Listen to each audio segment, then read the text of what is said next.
Brels Rants Reloaded. First of all, I want y'all to like, subscribe. I appreciate y'all coming for the channel. What we're going to do is talk about a little bit of travel right now. We're going to talk about the Dominican Republic. And when we talk about the Dominican Republic, we're going to talk about a place in the Dominican Republic that is a popular topic on YouTube. And what I want to do is kind of give you an origin of this place on YouTube and talk about the people that made it famous. When it comes, in my opinion, we're going to talk about Sosua Dominican Republic.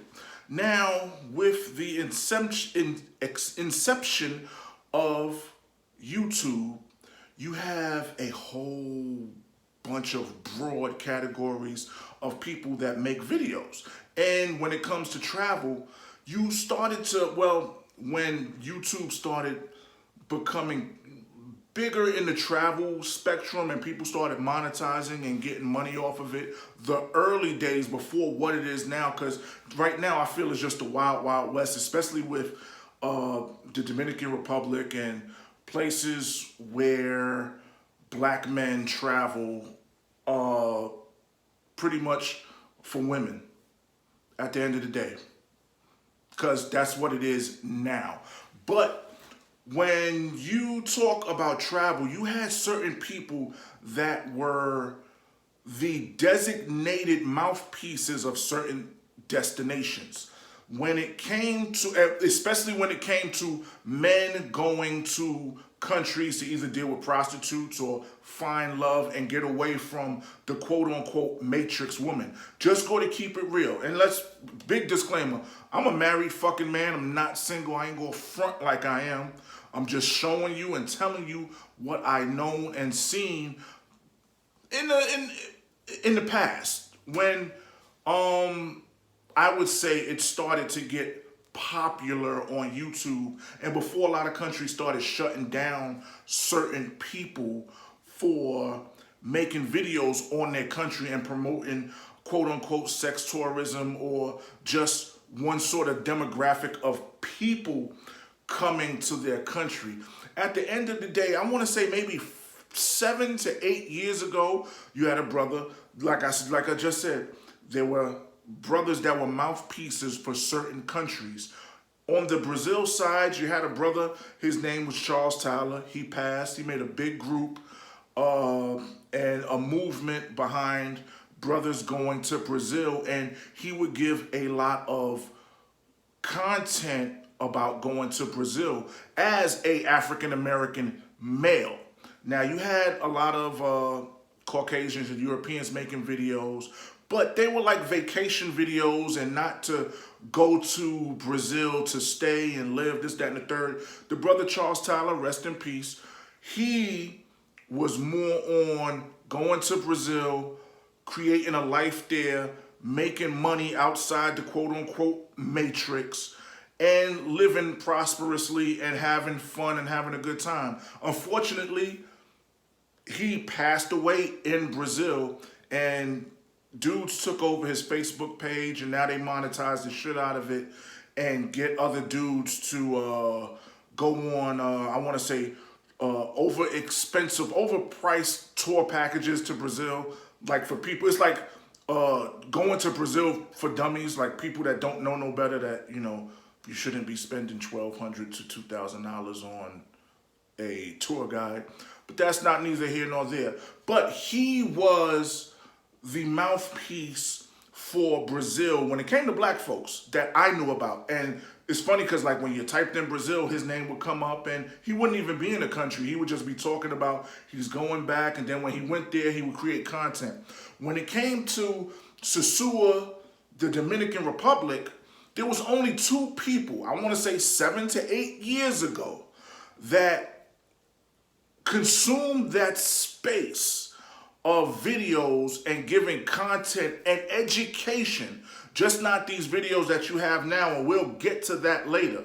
Not these videos that you have now of just dudes going to the beach and showing prostitutes and then, you know, making content, and now people are, you know, that's how they build their page. doing this video, one, because I know about the subject, and two, it will get me a couple of views spiked on my YouTube page, and it will pique interest. But the two people that I only knew about and only saw when you typed in Sosua Dominican Republic was a gentleman named Cuba Dave and a dude named Milano the Travel Boy.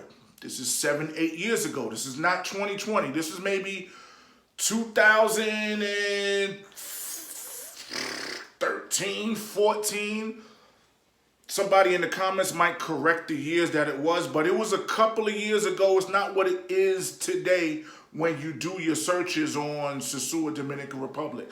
These dudes were breaking down currency exchange, hotels, not really discussing prices with women, but discussing what goes on, this, that, and the third. If you're a man, you know what goes on, this, that, and the third. You can use common sense, and in a lot of things, you can fill in the blanks. These were the only two people, I want to say, that were giving out consistent content based off of the knowledge that they had and the trips that they were taking and the frequency of the trips. Now you have a lot of expats that live in these countries and they give content on the ground, boots on the ground. You didn't have a lot of that. I know that they had told Cuba Dave stop filming. Milano the Travel Boy, he stopped filming. Then Cuba Dave went to jail. And then the paradigm kind of shifted because I think Cuba Dave, he went to Costa Rica and he got arrested. And on Facebook, the community of what they call either mongers, sex tourists, or just the dudes that were interested in what these brothers were doing as far as going to different countries, chilling, hanging out, fucking with hoes, this, that, and the third.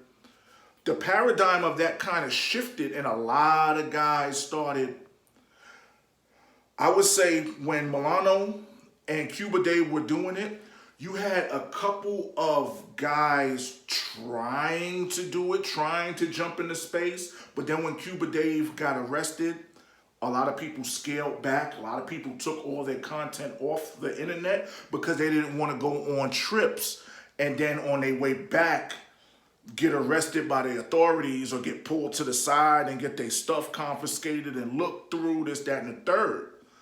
And to be honest, a lot of these dudes don't really show too much homage to the people that originated this sort of content. Not meaning the regular travel content of people that are just travel bloggers or backpackers or nomads, but the people that were, you know, they were doing the single man's travel guide to having fun. It was only 3 people.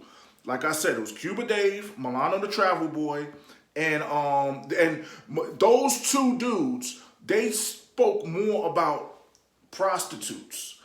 Charles Tyler, he really didn't speak about prostitutes.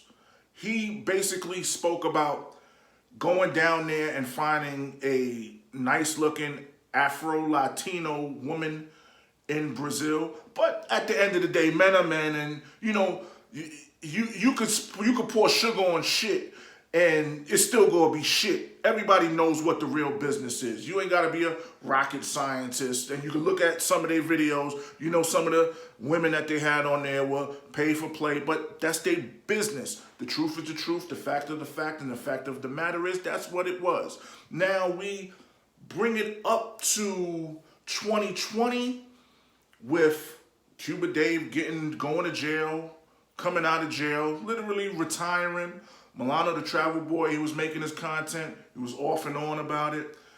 You have new players in the game that are now the new faces of certain spots and making content about Sosua, the Dominican Republic. And I say all of these guys that are coming up now and are monetizing it and scaling it, minus what's his name, the little pedophile dude. He could go eat a big dick somewhere in a federal fucking prison, and I hope he rots there. Minus him, a lot of these dudes started from what Cuba Dave and Milano started.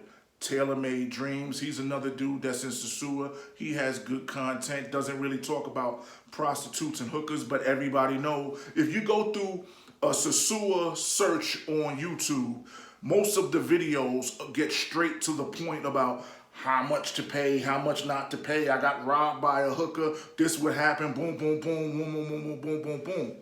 And it's real funny that people shit online. People shit on those two dudes and say, oh, they wasn't this and they wasn't that, blah, blah, blah, blah, blah. But they're literally the ones that made it good for everybody else to have a platform on YouTube and make it normal and monetize it and be able to go to these other countries and add another source of income through their YouTube content.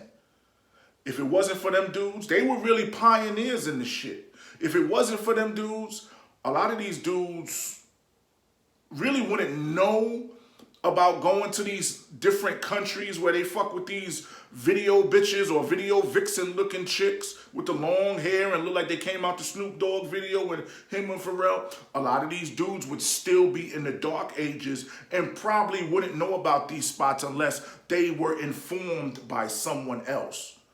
And now everybody is on the monetization tip of super exploiting Sosua Dominican Republic and other countries like this so they could get a boost in their channel. Because at the end of the day, all the content that's coming out now, what to do, what not to do, hotels, prices for Airbnbs. Well, Airbnb really wasn't a thing, but Airbnbs, should you get a rental car, how to get from the airport, how much, all of that content has been created before. And now it's the same soup reheated. So in my opinion, what I would rather see, because at the end of the day, all that shit is the same anywhere if you want to go to a spot for prostitutes. But what, in my opinion, the consumer wants to see, the people that are typing in videos, they want to know about where can we eat? How much is this hotel? Is this area safe? What can we do during the daytime? It's time to switch the paradigm from just pay to play, going here for prostitutes, this, that, and the third, especially in the black community with black dudes making YouTube videos, because that seems like that's the only videos y'all know how to make a lot of times. Now it's time to go into depth about what's in this place, what's in this country, how can we have fun here? Maybe make a video where the video is family friendly instead of just catering to the single male paradigm. That's been done before, been there, done that. Now it's time to evolve. I'm not trying to tell people what kind of videos to make, but it's sort of redundant for every new YouTuber that goes to the Dominican Republic to make the same video about the same bitch, about going to the same club and staying in the same hotel and drinking the same bottle of Presidente and eating at the same barbecue joint, this, that, and the third. That shit get kind of tired. It's time to start giving better content, because the content that you're giving right now for that spot, that's why I'm not going to never really going to go to that spot. It's already been out there. We lived that. For the people that didn't pay their money and get on the plane to go there, all that content was out there.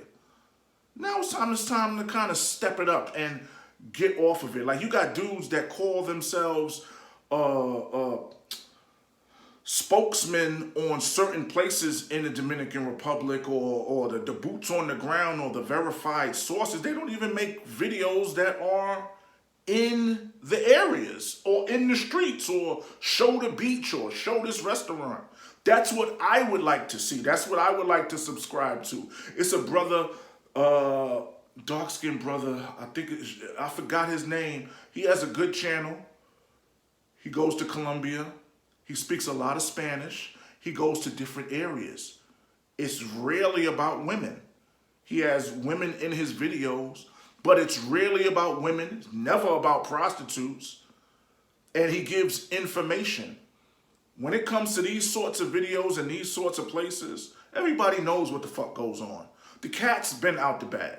Now it's time for YouTubers to step up and make videos and make content about other shit besides the obvious. Not trying to be Facebook police or dick policing. I'm just stating the facts. This is Rel's Rants Reloaded. Hope everybody's good. Like, subscribe, share. Peace.